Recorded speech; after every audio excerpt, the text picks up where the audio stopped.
Pangarap ng bawat pamilya ang magkaroon ng disente at sariling bahay at lupa. Ang gobyerno may mga itinatayong pabahay para sa mga mahihirap.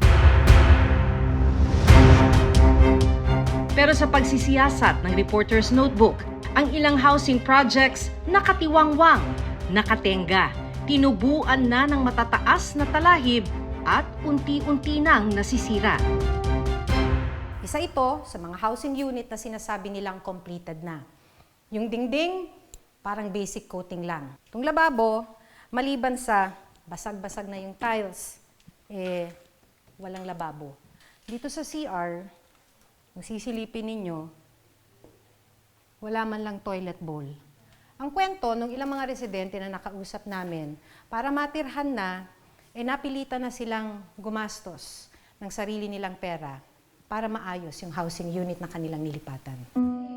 Paano humantong sa ganitong sitwasyon ang mga housing project na milyon-milyong piso ang halaga? Nasira na po kasi wala pong nakatira. Ito rin po, yung alulod din po dito sa kabila, bulok na. Hirap dito buhay talaga. Kaiyak dito buhay. Araw-araw na ganyan. Opo, naiiyak po ako. Dahil? Sitwasyon po. Ito po ang lista niya, oh. Listahan ko sa utang. Ang bawat proyektong ito pinondohan ng pera ng bayan. Kaya dapat lang na magsuri at magtanong, nasaan ang pera?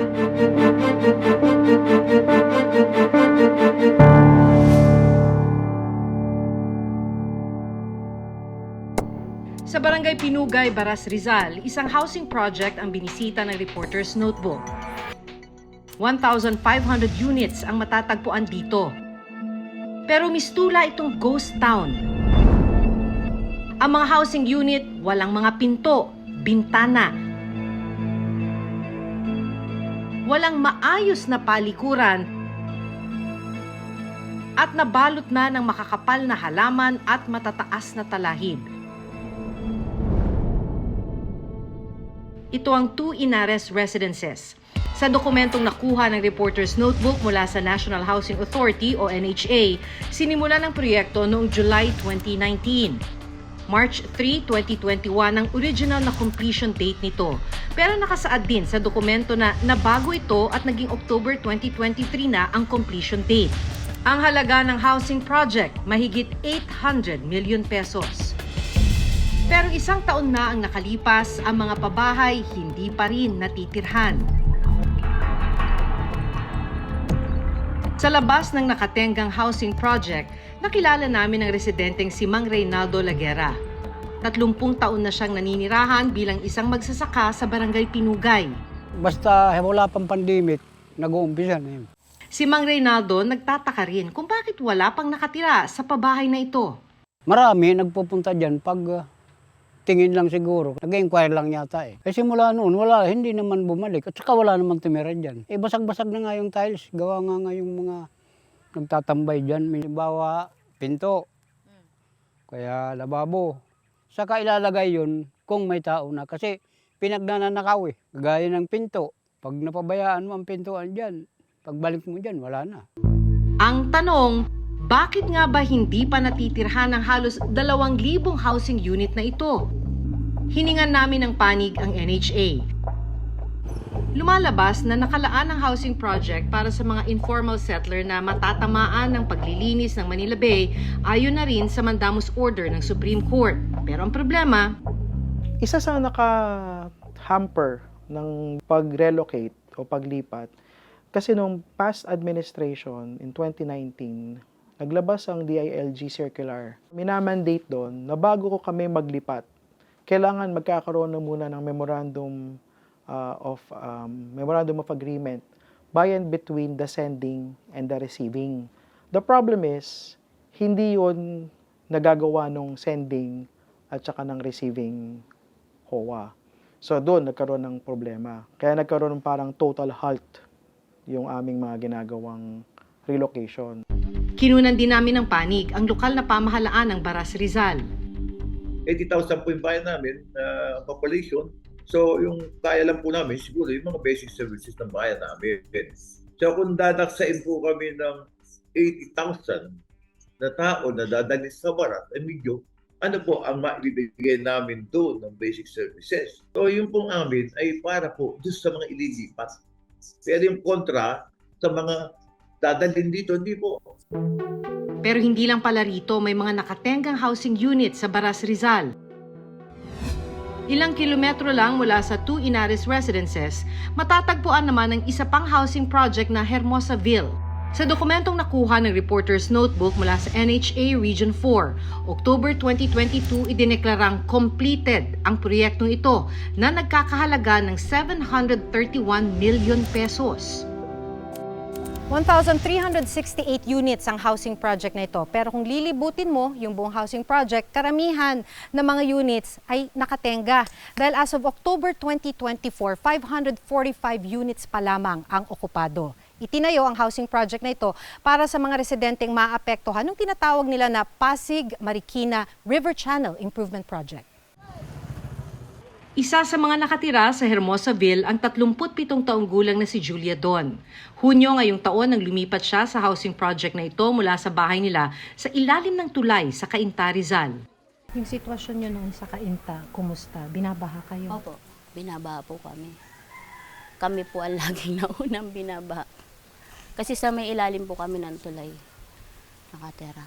Ano yung pakiramdam nung nakita ninyong may housing unit na kayo? Siyempre masaya po. Kaso nga lang po nung nililinis na po namin, papasok na kami dyan. Yun na nga po, yung pintuan, yung tiles po, bigla pong umangat. Kaya pinapalitan po namin. Tapos yung doorknob niya, Hindi masara. hindi po. Kaya naman si Julia, kinailangan pang gumastos para maipaayos ang mga sira sa bahay. Ito po yung pinagawa ko sa asawa ko kasi po naglalak po siya. Hindi po kasi siya nabubuksan. Kaya pinaayos ko po sa kanya. Ganito na po siya. Marumi po siya eh. Nung nilabutan namin, nilinis na lang po namin siya. Tapos yung tiles na yan, siyempre parang po siya tumaas. Kaya medyo masikip po yung pinto. Kaya pinaayos ko rin po yan. Kasama ni Julia sa bahay ang kanyang asawa na si Juan, ang 7 nilang anak at 2 pang apo. Paano nagkakasya? Tabi-tabi po sila sa loob ng bahay. May sa paanan. Basta lang mo magkasya sila. Bukod sa mga nadatnang sira sa bahay, problema rin daw nila ang kawalan ng malapit na hanap buhay. Kasi yung asawa ko doon sa Cainta, may trabaho. Dito pagdating po, bababa po muna siya doon para makapagtrabaho. Dahil wala pang padala ang asawa ni Julia, kinailangan niya munang mangutang sa tindahan. Ate Mayra, ito na po. 2 itlog tapos 2 kape.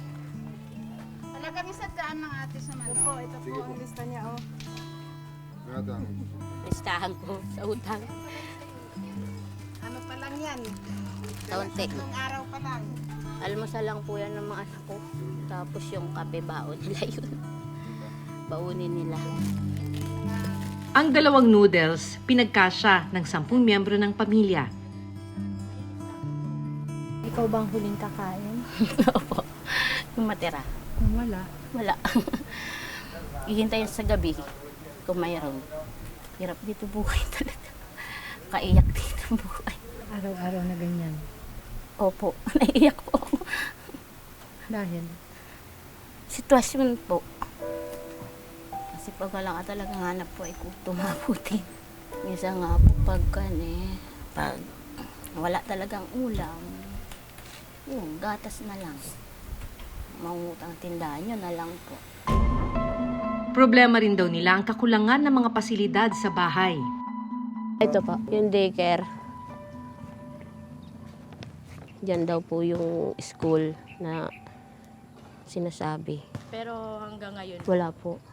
Wala. Kaya nga sabi nila, dapat yung school daw muna inuna bago yung covered court. Kapansin-pansin na wala ring health center sa housing project. May barangay naman po dito. Pwedeng mahinga ng tulong. Kaso nga lang po, sa morong naman po dinadala. kung wala ka rin pera. Kwento-kwento lang po, magkaka-school na po. Pero hindi naman po namin na kinuha na madalian kasi siyempre bago lang din po kami. Pero gusto ko po talaga magkaroon ng school na. Kaya yun ang pinakakuan dito ng mga tao. Yung school, tapos bilihan ng mga ulam ba. Yun ang pinakamahirap dito. Ito pong ginawang taniman. Ito po yung gagawing talipapa. Pag ginawa na po yan, tatanggalin na po yan, tanim. Habang wala pa po, tinataniman para mapakinabangan po namin. Nakasaad din sa dokumento na bukod sa 3-story school building, covered court, livelihood training center, health center, talipapa, meron din dapat na Materials Recovery Facility o MRF ang Hermosaville. Pero sa patuloy naming pag-iikot dito, nakatambak lang ang mga basura sa isang bakanting lote. Binabagsak na po namin dyan kasi alam namin kung anong araw yung bagsakan ng basura. Kaya doon namin tinatapon. Kaso lang ang problema sa iba, pag may mga pasok kasi, nasa kainta kasi sila eh. Kaya hindi sila gano'n nag-stay sa bahay nila. Kaya pag umaalis na sila, natapon nila ang basura maski hindi pa araw ng tapunan. Pero bakit nga ba kulang-kulang ang mga pasilidad sa loob ng housing project ng NHA? Hiwalay po kasi ang budget ng housing. Iba po yung budget ng community facilities. So in this project po, hindi pa ho nabibigay yung aming budget for community facility. Ano gusto niyo sabihin? Yung gusto ko lang po sana magkaroon ng yung katulad ng livelihood para lahat kami, hindi lang po ako ang matulungan nyo. Lahat po kami kasi lahat naman po rito ng tao, kahit sabihin mo maganda yung bahay. Pero pagdating sa tungkol sa hanap buhay, hirap mga tao rito. Maganda lang po tingnan bahay mi, pero hirap po talaga. Ang mga kakulangang ito ang nakikitang dahilan kung bakit nagdadalawang isip na lumipat si Evangeline Agdepa sa Hermosaville. Nakatira ang pamilya nila sa ilalim ng tulay sa Cainta, Rizal. Ito po yung gagawin nila daw ng sa tulay, yung yung inquit papunta sa kabila. Kailangan nilang gagawin kasi para daw matapos yung project nila. Kabilang sana sila sa mga benepisyaryo ng housing project. Kami po, ayaw po namin doon kasi ang hanap buhay namin malayo. Kasama niya sa bahay ang kanyang isang anak at 2 apo na nag-aaral. Ang eskwelahan nila, 5 minutong lakarin lang ang layo mula sa kanilang bahay. Pag nag-aral na yung yung 2 kong apong maliliit, hati ako na ang magbabantay. Nung araw na yon, nabutan naming nananahi ng basahan si Evangeline. Ito po yung hanap buhay namin, ma'am. Yung buyer namin, lumalapit lang po yung mga kumibili sa amin. Malapit lang po sa hanap buhay. Ang inaasahan niyang kikitain, 500 piso kada 100 piraso ng basahan. Ito raw ang ikinababahala ni Evangeline na mawala kung lilipat siya sa housing project sa Baras, Rizal.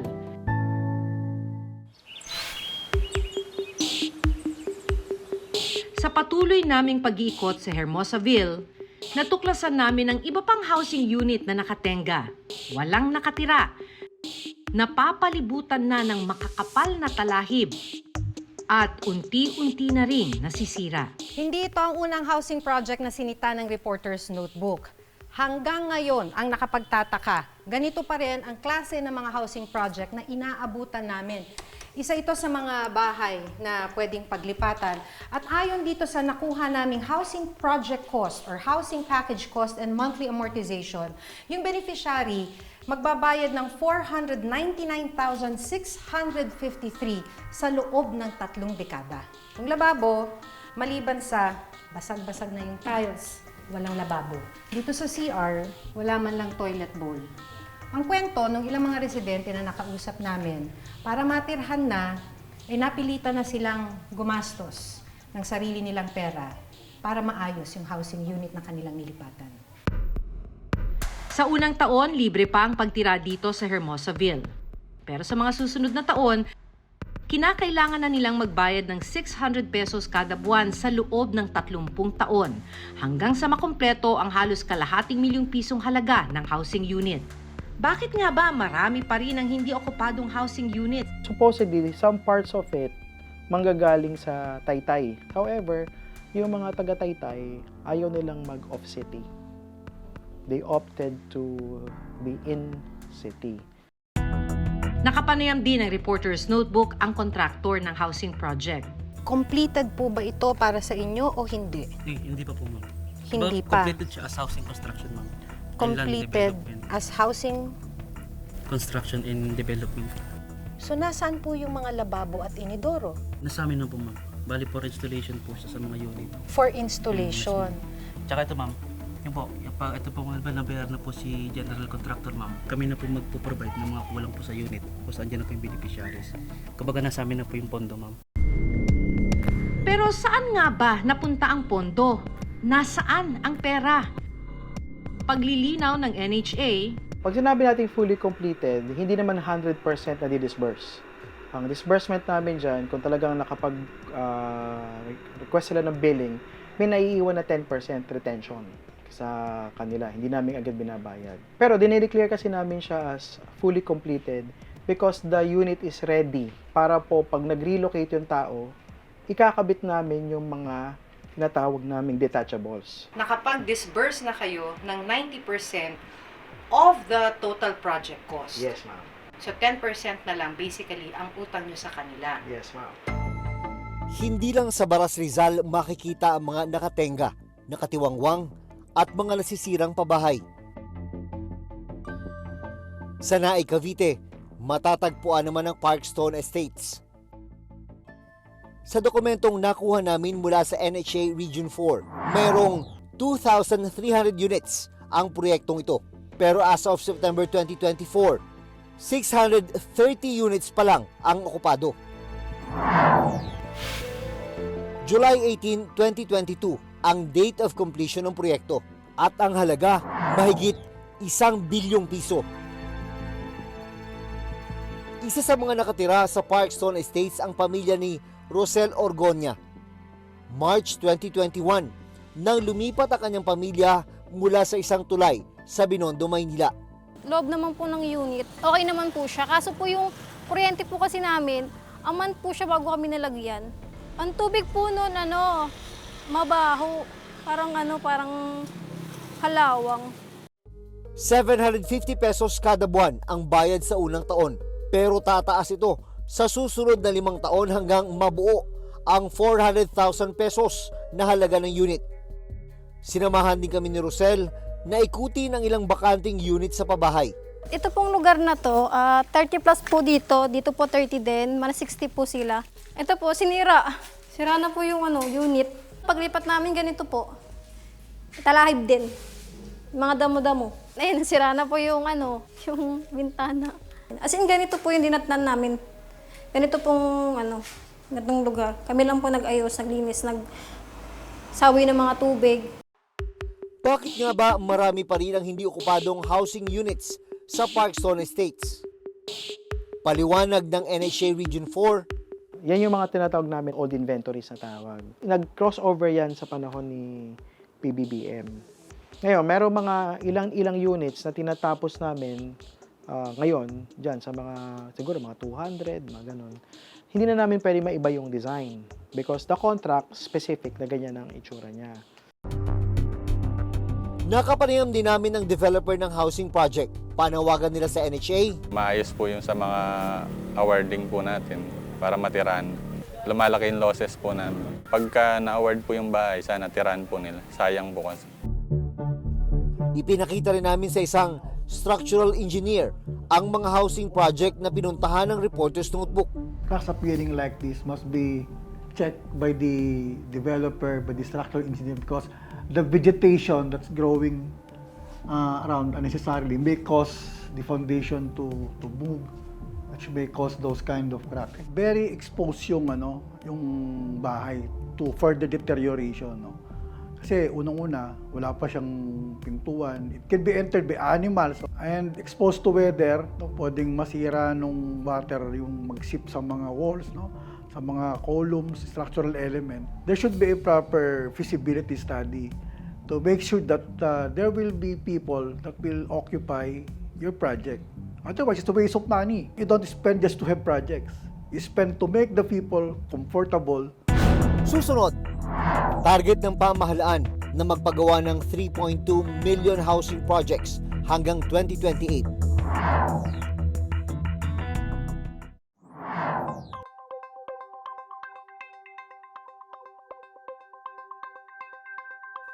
Sa datos ng United Nations Human Settlements Program o UN Habitat, may 6.5 million na housing backlogs ang Pilipinas. Para matugunan ito, inilunsad ng pamahalaan ang Pambansang Pabahay para sa Pilipino Program o 4PH. Target ng pamahalaan na magpagawa ng 3.2 million housing projects hanggang 2028. Sa ngayon, 535 ang ongoing housing projects o katumbas ng 1.2 million housing units. Ang estimated cost ng proyekto, 1.65 trillion pesos. Ang nakababahala sa dami ng pamilyang Pilipino na walang maayos na tirahan. Bakit hinahayaang nakatenga at hindi napapakinabangan ang ilang mga pabahay? Binibilisan namin yung pag-construct ng project, then binibilisan din namin yung paglipat ng mga tao so that madali naming mako-close yung project. We are trying our best. At dahil sa mga nakitang problema sa mga off-city housing, isa sa sagot ng pamahalaan ang pagtatayo ng in-city housing. Condominium type ang pabahay na ito at ang babayaran 4,000 pesos kada buwan. Pero puna ng ilan, hindi raw ito abot kaya. Anong ginawa ng gobyerno? Dinagdagan yung pambayad para maging affordable. Bababa ang monthly amortization. Pag bababa ang monthly amortization, yung mahihirap kaya na magbayad. Pag naka-identify sila, dadaan pa rin yan sa site evaluation namin kung pwede or hindi.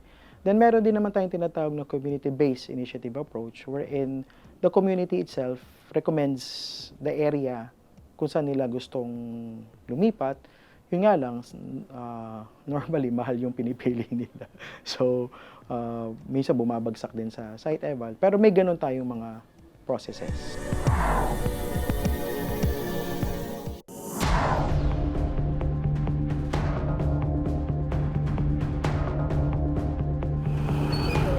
Milyon-milyong Pilipino ang walang maayos at disenteng tahanan. Pero sa kabila nito, libu-libong mga pabahay ang nakatenga at hindi napakikinabangan. Pera ng bayan ang ginastos para sa mga pabahay. Kaya dapat lang itong bantayan at siguraduhing nagagamit ito ng tama. Sa susunod na Sabado, flood control project na milyon-milyong piso ang halaga. Paanong bigla na lang nawasak at nagiba? Ako si Maki Pulido. Ako si Jun Veneracion at ito ang Reporters Notebook.